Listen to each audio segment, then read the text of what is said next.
nampaknya kita telah pun selesai memahami berkenaan dengan apa itu daya paduan. Kita juga telah belajar untuk melukis gambar raja jasad bebas serta menentukan daya-daya yang ada pada sesuatu objek dalam video-video sebelum ini. Jadi untuk video kali ini kita akan cuba menyelesaikan masalah yang melibatkan daya paduan, jisim dan juga pecutan bagi sesuatu objek. Okey semua, menerusi penerangan video ini, saya akan bawakan 3 situasi yang melibatkan penyelesaian masalah untuk pecutan, jisim dan juga daya paduan. Kita tengok situasi yang pertama. Okey, bayangkan murid-murid ini adalah sebiji bola yang sedang bergerak jatuh. Okey, mungkin ada yang baling ke atas, okey dia jatuh daripada atas ke bawah. Okey, maklumat apa yang diberi kepada kita? Yang pertama is jisim 2 kg dan yang kedua is pecutan kita punya bola adalah 7 meter per saat square. Okey, saya letakkan dekat sini arah gerakan. Okay, maksudnya bola kita bergerak ke bawah. So, paling penting murid-murid, pertama sekali bila kita lihat sahaja maklumat yang diberi dalam soalan, kita kena faham situasinya dan mengaitkannya dengan gambar raja jasad bebas.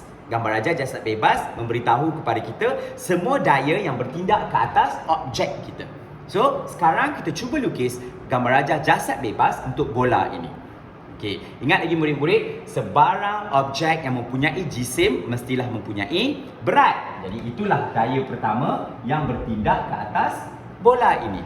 Bola ini bergerak ke bawah disebabkan oleh tarikan daripada pecutan graviti. Alright, ketika bola ini bergerak ke bawah, adakah bola ini mengalami sebarang daya yang berlawanan dengan berat? Ya, ada satu daya yang berlawanan dengan berat, iaitu daya rintangan udara. Very good. Okey, kita letak sebagai FR. Maksudnya, rintangan udara ini dia melawan kita punya tarikan daripada pecutan graviti. So, ada dua. Tidak ada daya ke kiri, tidak ada daya ke kanan kerana pergerakan objek kita adalah ke bawah. So, apa yang soalan ini nak kita buat? Yang pertama, dia tanya dekat kita, hitung daya paduan. Ingat lagi daya paduan itu apa? Daya paduan adalah jumlah daya yang dikenakan ke atas objek kita ini. Okey, dan B, magnitude rintangan udara. Okey, dia tanya FR kita berapa ketika objek kita itu sedang jatuh ke bawah. Jom kita selesaikan yang A. Alright. So, untuk menghitung daya paduan ataupun F, menyelesaikan yang A, kita kena kaitkan dia dengan hukum gerakan Newton kedua. Ingat lagi, hukum gerakan Newton kedua menyatakan daya yang dikenakan ke atas sesuatu objek adalah berkadar langsung dengan pecutan. Dan ataupun simbolnya adalah F equals to MA. Muncullah formula ini.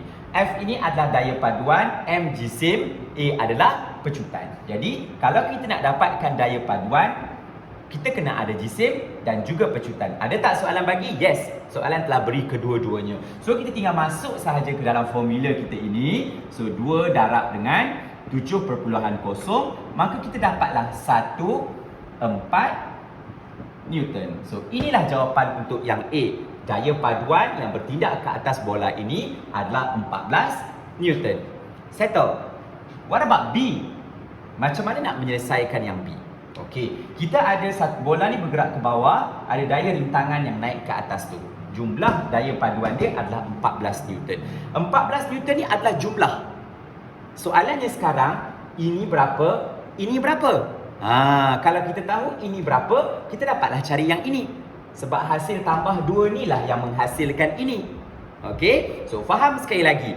Objek ini sedang bergerak ke bawah, ditarik oleh pecutan graviti. Jadi antara W dengan FR, yang mana lebih besar?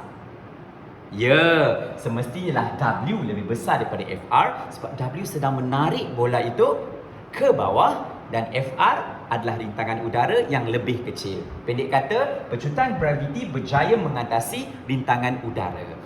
So, W lebih besar daripada FR.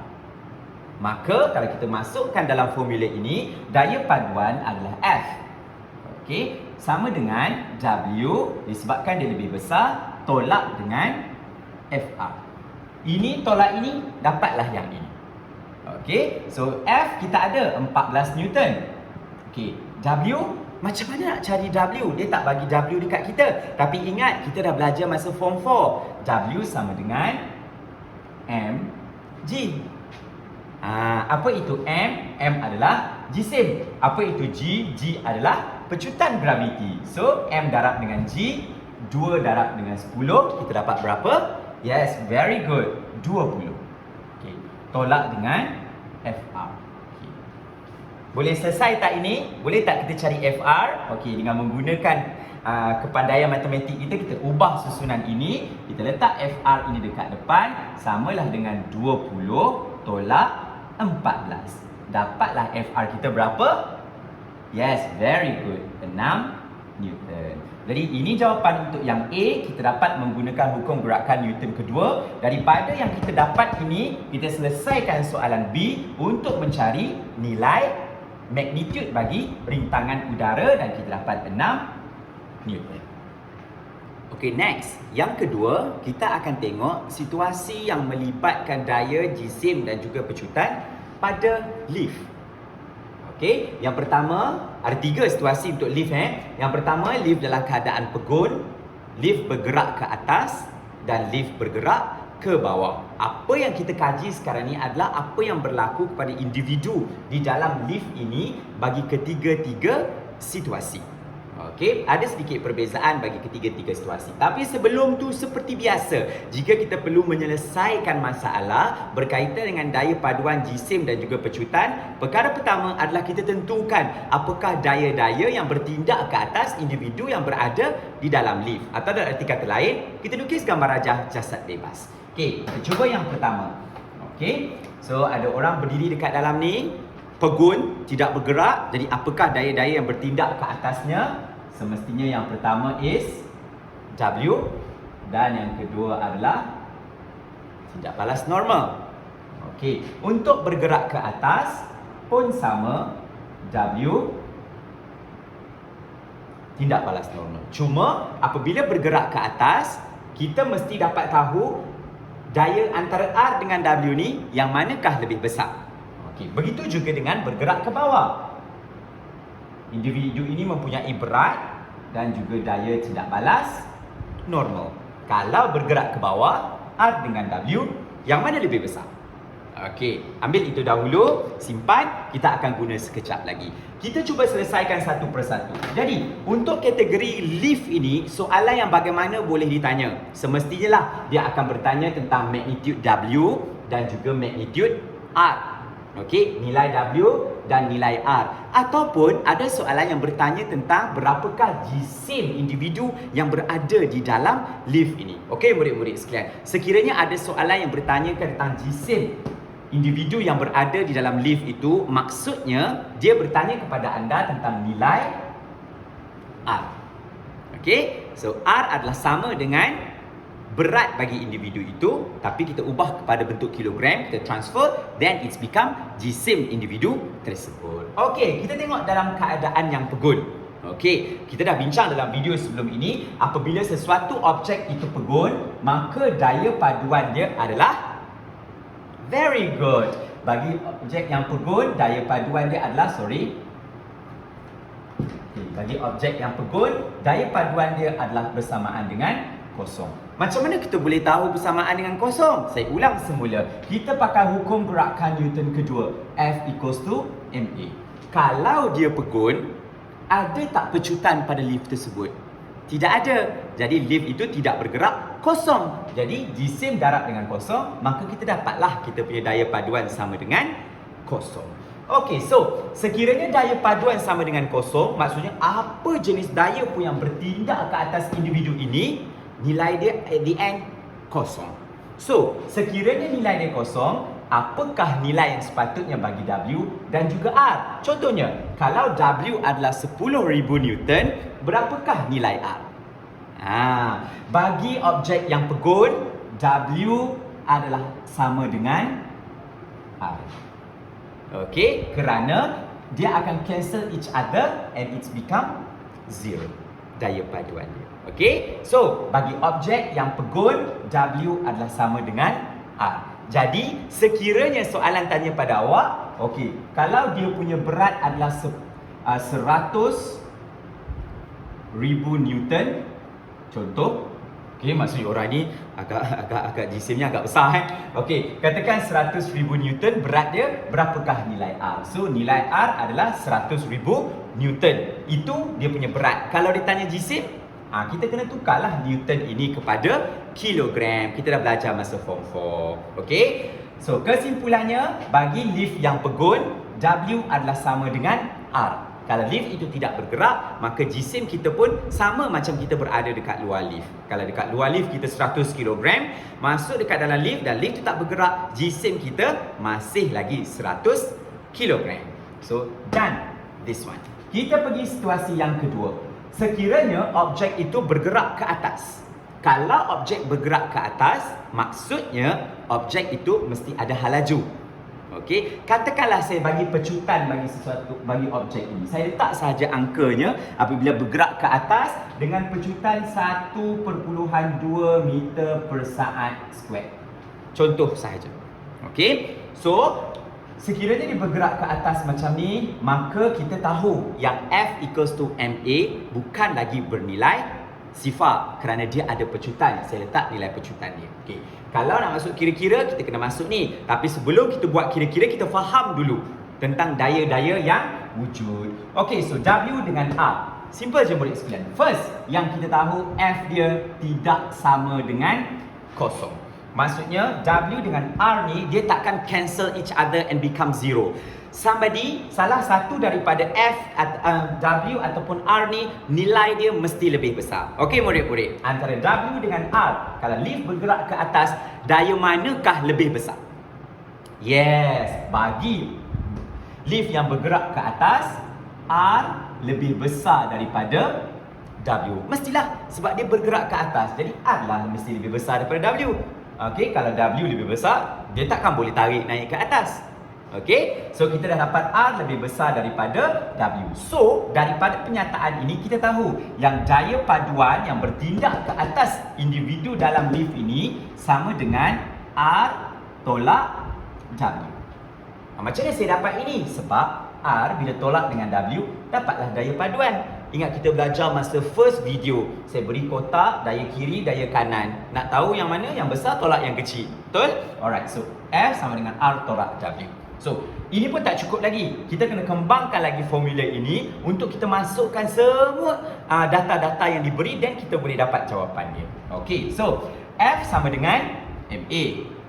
Dapat daripada mana? Hukum gerakan Newton kedua. R is R. Yang kita nak cari, kadang-kadang disuruh cari. Okey, W sama dengan mg. Mana dapat ni? Kita belajar masa form 4. Okey, so kita try reshuffle this formula, letak R dekat depan. Okey, so R, alright, sama dengan MA plus MG. Very good. Okey, so yang ni kita boleh faktorkan lagi. Dia akan jadi, saya bawa pergi sini sebab nanti bawah nak guna untuk yang lain. R sama dengan MA campur G. Jadi sekiranya awak punya soalan ada bagi pecutan, dia ada bagi pecutan graviti dan dia ada bagi jisim individu ini, maka awak boleh mengira R sebab jisim dah ada, pecutan dah ada, pecutan graviti pun dah ada. Jadi kita boleh kira R. Okey, daripada perkiraan kita ini, simbol tambah ini menunjukkan kepada kita apabila objek itu bergerak ke atas, jisim kita akan yes, very good. Jisim kita akan bertambah. Dia macam bila naik lift, kalau lift naik atas kita rasa diri kita macam berat ke bawah. Okey, pembuktiannya adalah berdasarkan formula ini. Okey, R sama dengan M A campur G. Kalau lift yang pegun tadi, jisim kita di luar dan dalam lift sama sebab lift tu tak bergerak. Tapi kalau lift bergerak ke atas, jisim kita akan bertambah. Apa sahaja nilai yang diberi di sini, awak boleh kira nilai R. Okey, itu untuk objek yang bergerak ke atas. Sekarang kita tengok objek yang bergerak ke bawah. Sama juga. Kalau dia nak minta awak selesaikan, dia kena bagi pecutan, dia kena bagi pecutan graviti dan dia kena bagi jisim. Okey, apa jadi pula kalau lift ini bergerak ke bawah? Okey, first, sama juga macam ni. Kita tentukan mula-mula, adakah daya paduan dia sifar kalau objek ini bergerak ke bawah dengan pecutan? Semestinya lah daya paduan dia bukan sifar. Yang kedua, yang mana lebih besar daripada yang mana? R dengan W, yang mana lebih besar kalau objek tu bergerak ke bawah? Yes, semestinya lah W lebih besar daripada R. So kalau W lebih besar daripada R, maka daya paduan kita adalah W tolak R. Simple kan? So W tolak R. Then kita masukkan F sama dengan MA. Alright. W sama dengan MG. Tolak dengan sorry. Saya pun dah salah. Tolak dengan R. Okey, so faham macam mana ni dapat ni daripada hukum gerakan Newton kedua. Ni kita belajar masa form 4. Alright, so kita letakkan R ni di depan, kita akan dapat R sama dengan mg tolak ma. Kita faktorkan m di depan, g tolak a. Jadi bila dia dah bagi a, dia bagi g, dia bagi m, dia bagi A, dia bagi G, dia bagi M, maka kita boleh mengira R. R itu adalah jisim kita, berat daya kita ketika berada di dalam lift. So nilai R ni bila kita tukar kepada kilogram, kita dapatlah berapa nilai jisim kita ketika objek lift ini bergerak ke bawah. Okay. Look at this. Di sini nilai tambah ini menunjukkan bertambah. Kita punya jisim apabila lift bergerak ke atas, jisim kita rasa macam makin berat, makin besar. Kita rasa macam berat sangat badan kita. Okey? Tetapi apabila objek ini bergerak ke bawah, bila lift bergerak ke bawah, dia minus menunjukkan jisim kita berkurang. Saya rasa situasi ni ramai pernah rasa. Okey, sama ada dalam lift ataupun awak naik kereta, parents awak bawa and then lalu satu kawasan yang slope ni, kadang-kadang dekat bridge jambatan kan dia ada macam tinggi sikit. Kalau macam laju kita macam masa jatuh tu kan kita rasa badan kita macam terangkat dan terapung. Kita rasa macam diri kita itu jisim dia sangat kecil. Jadi pembuktiannya adalah di sini. Okey, so R sama dengan M, G tolak A. Apa yang penting untuk ketiga-tiga situasi ni yang perlu awak tahu? Pertama, ini. Sekiranya objek itu pegun, maka nilai W adalah sama dengan nilai R. Jisim kita dalam lift takkan berubah dengan jisim kita dekat luar. Yang kedua, sekiranya objek bergerak ke atas, maka nilai daya kita adalah MA campur G. Okey, jisim kita akan bertambah. Apabila objek bergerak ke atas, ini pula yang berlaku, jisim kita akan berkurang. Jadi tiga ini yang perlu awak tahu ketika menyelesaikan masalah membabitkan daya paduan jisim dan juga pecutan untuk lift. Baiklah, sekarang kita ke situasi yang ketiga yang berkaitan penyelesaian masalah untuk daya paduan jisim dan juga pecutan.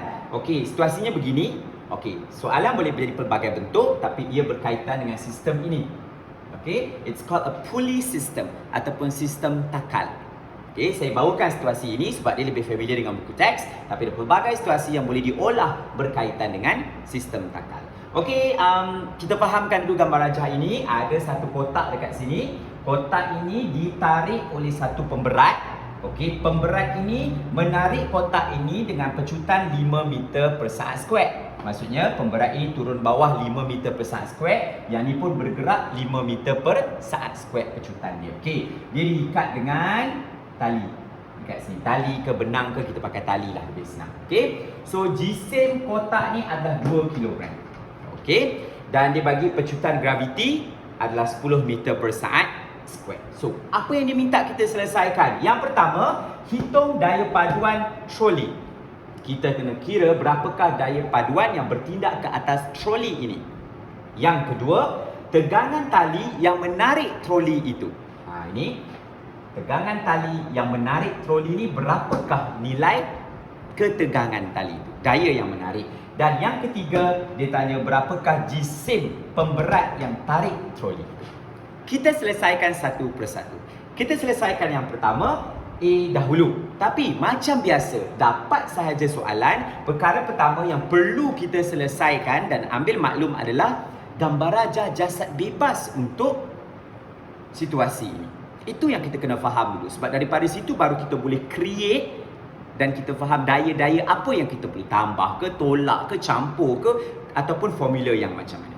Okay, so kita akan saksikan terlebih dahulu yang pertama, gambar rajah jasad bebas. So as usual, any object yang ada jisim mesti mempunyai berat. Okay, dan dia berada di atas satah yang rata macam tu, yang melintang macam tu, dan pergerakannya adalah ke kiri dan ke kanan, maka dia mempunyai daya tindak balas normal. Okay, yang ketiga, objek ini bergerak betul tak? Jadi kalau bergerak, ada tak daya di sebelah kanan? Yes, ada daya di sebelah kanan. Okey, mungkin awak terfikir daya itu adalah daya tarikan sebab yang menariknya adalah ini. Okey, tapi kita ubah sikit tu soalan ini, yang menariknya adalah benang ataupun tali ni. So kita letak satu daya dekat atas tali ni. Okey, kita letak sebagai T, tension. Okey, tension, ketegangan tali. Ni nak menjawabnya ni. T ni, ketegangan tali. Ada dekat sini. Okey, so pada masa yang sama, ada tak daya geseran dekat sini? Kenalah ada daya geseran. Okey, kalau tak ada daya geseran, salah lah sebab dia dekat atas meja kan, permukaan. So dia ada dekat sini F, daya geseran. Okay. Untuk kes ni, saya nak bagi nilai FR dia. Okey, FR dia kita letak sebagai 3 Newton. Okay, let's say it's 3 Newton. Okey, itu adalah daya geseran dia. Okay. Itu adalah gambar rajah jasad bebas untuk kotak ini. What about gambar rajah jasad bebas untuk pemberat ini? Okay, first, dia mesti ada W, berat. Okay, yang kedua, kita letak R dah sebab dia ada satu tali dekat sini. So, tarik ke sini, itu juga adalah T, tension, ketegangan tali. Cuma dia melintang ke atas macam tu untuk objeknya. Okey, ada lagi tak daya-daya lain yang bertindak ke atas situasi ini? Okey, tidak ada. Kita fokus pada ini dan ini. Meja ni kita abaikan sebab dia tak tanya pasal meja pun, dia tanya pasal troli dan juga pemberat. Jom kita selesaikan satu persatu. Yang pertama, kita selesaikan daya paduan troli. Troli, oh salah. Kotak. Sorry. Okey. Kita letak kotak ni, kotak ni saya silap, saya letak troli. Okey, so daya paduan kotak. So untuk mengetahui daya paduan kotak, sama macam yang kita belajar sebelum ini, kita kena menilai daya-daya yang ada dekat situ. First, adakah kotak itu pegun? Tidak, kotak itu bergerak. Jadi daya paduan dia tidak bersamaan dengan kosong. Dia mesti ada nilai. So, kita tengok balik kepada hukum gerakan Newton kedua. Okay, saya letak dekat sini A, penyelesaian untuk A, F equals to M A. Alright, so kalau ada yang ini, semua maklumat ini ada jisim, ada pecutan, kita terus dapat daya paduan. Dah tak perlulah nak tolak ni, tambah ni, dah tak perlu. Kalau kita mampu selesaikan guna cara ini. Okay, so F adalah daya paduan. Ada tak diberi jisim? Yes, ada. Jisim dia 2 kilogram. Berapakah pecutan kotak itu ketika ditarik? Mestilah sama dengan pecutan objek ini. Kalau objek ini turun 5 meter per saat square, kotak itu pun bergerak 5 meter per saat square. Dia mesti selari macam tu. Okay, so pecutan dia adalah 5.0. So kalau kita darat, kita dapat berapa? 10 Newton. That's it. Itu jawapan untuk daya paduan kotak F. So daya paduan dia adalah 10 Newton. Finish. Okay, sekarang kita nak try yang B pula. Okay. Tegangan tali yang menarik troli. So, ada 2 T kat sini. Satu ni, satu ni. Dua-dua ini adalah tegangan tali. Tegangan tali yang menarik troli dan tegangan tali yang melawan pergerakan pemberat. So, yang mana satu kita nak fokus untuk kita settlekan soalan B adalah yang ini. Sebab inilah yang menarik troli. Yang menarik troli lagi kotak. Supaya dia bergerak. Patutlah saya salah. Patut saya lukis troli tak mengapalah. Okey, jom kita selesaikan soalan B. Okay. Mungkin sampai ke sini tak apa saya terkeluar daripada frame. So untuk tegangan tali ini kita kena tafsirkan. Okey, bagaimana ketegangan tali ini untuk kita kira daya mana lebih besar daripada daya yang mana. Okey, kita sekarang bermain dengan horizontal macam ni. So kita bermain dengan T dan juga FR. Okay, so antara T dengan FR, yang manakah lebih besar kalau kotak itu bergerak? Yes, semestinya T lebih besar daripada FR. Maka kita dapat daya paduan sama dengan T tolak dengan FR. Okay, macam mana saya dapat? Senang je murid-murid. Kita kena faham tentang situasi dia. Objek ini bergerak ke kanan macam ni. Jadi semestinya ini lebih besar daripada ini. Kalau ini lebih kecil, mustahil kita mampu menggerakkan kotak ini sebab daya geserannya lebih besar. Jelas Okey, so F sama dengan T tolak FR. So, kita nak cari nilai T. Okey, kita kena ada F, kita kena ada FR. F ini apa? F ini adalah daya paduan. Berapa daya paduan? 10. Okey, T nilai yang kita nak cari. FR ada tak daya geseran kat sana? Ada hujung tu berapa? 3 Newton. Daripada sini boleh tak cari nilai T?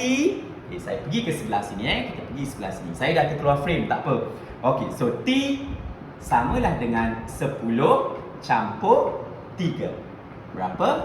13 Newton. This is it. Jawapan untuk yang kedua. Okey. Ketegangan tali yang menarik kotak ini adalah sebanyak 13 Newton, magnitude daya yang menarik kotak ini. Okey, boleh murid-murid keyword dia simple. You kena compare between forces yang ada, yang mana lebih besar. So yang besar tu kita tolak nilai yang kecil. Lepas tu kita cantumkan dengan daya paduan yang kita kira. Pendek kata, soalan kalau keluar mesti disuruh cari daya paduan dulu. So daya paduan tu akan digunakan untuk soalan-soalan anak-anak yang seterusnya. Boleh? Alright, kita cuba soalan C pula. Ni dia tanya pasal pemberat C. Oops. Okey, kita try yang C. Dia tanya berapakah jisim pemberat ni. Ni, jisim kawan ni. Jisim tau. Dia tak tanya pasal berat dia, pemberat tu punya jisim. So, it's okay, we can do this. Okay. Abaikan kotak. Kita sekarang beralih ke situasi yang ini pula. Okey, so apa yang kita boleh buat dekat sini adalah macam juga tadi. Okey, sama macam tadi, kita kena bandingkan antara W dengan T, yang manakah lebih besar? Yang mana lebih besar? Yes, pemberat ini bergerak ke bawah. Jadi semestinya lah W lebih besar daripada T. So, daya paduan bagi pemberat ini adalah sama dengan W tolak T. Okey, murid-murid, F yang ini kita tak boleh ambil F ini. Saya sebut ini daya paduan kan, tapi daya paduan ni tak boleh ambil daya paduan ni sebab ini adalah daya paduan kotak, bukan daya paduan pemberat. So yang ni tak ada nilai. Nak ask kita ni. So W dia bagi, pun tak bagi. T dia bagi. T dia bagi tak nilai T kelas? Okay, so kita tengok saya sikit-sikit Okey, kita nak selesaikan ni, kita derivekan lagi kepada formula yang ada. F kalau ikut hukum gerakan Newton kedua is equals to MA. W equals to mg tolak dengan T. Okey. So, di sini kita dah dapat sikit dah yang kita cari tu apa. Nampak tak dia suruh cari M? Maksudnya kita dapat nilai ni, itulah jawapan dia. Tapi untuk mendapatkan ini dan ini, kita perlukan A, kita perlukan G, kita perlukan T. Okey, ada tak A, ada tak G, ada tak T? Ada. Mana A? A ini 5 meter per second square. Ada tak G? Ada. Ini. Ada tak T? Ada. Okey. Alright. Daya paduan kotak tak sama dengan daya paduan ini, tetapi ketegangan tali ini sama. Walaupun yang ini tarik naik atas, yang ini datang ke sini, tapi dia adalah satu tali yang sama. Maka ketegangan tali dia adalah sama. So kita letak terus dekat sini. Berapa murid-murid? 13. Finish. Nampak So A ada, G ada, 13 ni ada. Tinggal kita pusing-pusing lagi dengan menggunakan kemahiran matematik kita. Okay, jom kita try buat dengan menggunakan kemahiran matematik kita. Kita bawa mg ni pergi depan. Okay, so kita akan dapat MA tolak MG sama dengan negatif 13. Faktorkan depan ni, M A tolak G sama dengan negatif 13. Sorry. Saya bawa pergi sini supaya lebih tinggi, lebih senang nampak. Okey, kita masukkan nilai A, kita masukkan nilai G. So M kita stay, ini yang kita nak cari. So A dia berapa? A dia 5.0. G dia berapa? G dia 10 sama dengan negatif 13. Okey, 5 tolak 10, kita dapat berapa? Dalam kurungan berapa? Negatif 5 sama dengan negatif 13. So, boleh tak kita cancel negatif ni? Yes, kita akan dapat 5M sama dengan 13. So, M sama dengan 13 bahagi 5. Dapat berapa kelas? Congak. 3.25. Sekarang ni Newton ke? Tak, sebab dia tanya jisim. M ni kan jisim. So, kalau jisim, unit dia adalah kilogram. Settle. Dapat juga answer. Boleh murid-murid? I know it's kind of confusing and wow, banyaknya. Tapi kalau you benar-benar kuasai, you akan rasa macam seronok sangat memahaminya hanya menggunakan daya-daya yang ada. So, my tips for this kind of question, first, tentukan gambar raja jasad bebas. Kalau soalan minta, lagi you kena buat. Tapi kalau soalan tak minta, you draw all the forces yang acted on certain object. Daya yang bertindak ke atas kotak, daya yang bertindak ke atas pemberat. And then kita selesaikan satu per satu. Daya paduan bagi kotak mampu untuk menyelesaikan ketegangan tali dan juga sebarang bentuk pun boleh ubah untuk kotak. Kemudian kita kena kira yang ini pula untuk menentukan dia punya jisim tadi tu. Okay, just remember ketegangan tali ini walaupun T sini arah sini, T sini arah atas, sebab apa? Sebab dia tarik pemberat baru jadi tegang. Okey, tapi nilai dia adalah sama kerana dia adalah tali yang sama. Murid-murid, selesai sudah penerangan untuk video ini. Jadi apa yang sepatutnya anda semua kuasai daripada video ini, anda semua sepatutnya dapat menyelesaikan masalah-masalah, terutamanya masalah kuantitatif, kira-kira berkenaan dengan daya paduan, jisim dan juga pecutan. Jadi berdasarkan 3 contoh yang telah ditunjukkan tadi, awak semua sepatutnya mahir untuk melukis gambar raja jasad bebas. Mahir untuk membuat hubungan di antara hukum gerakan Newton kedua dengan gambar raja jasad bebas yang kita lukis tadi. Ingat, pastikan anda tahu kalau ia bergerak, daya manakah lebih besar daripada daya yang mana. Kenal pasti semua daya yang ada. 3 situasi telah saya tunjukkan sebentar tadi. Yang pertama, bola yang jatuh, sebarang objek yang jatuh. Yang kedua, berkenaan dengan lift pegun, lift bergerak ke atas, lift bergerak ke bawah. Dan yang ketiga, sistem takat. Kita jumpa lagi di kelas yang akan datang untuk subtopik yang seterusnya dalam bab yang pertama, daya dan gerakan 2. Bye-bye.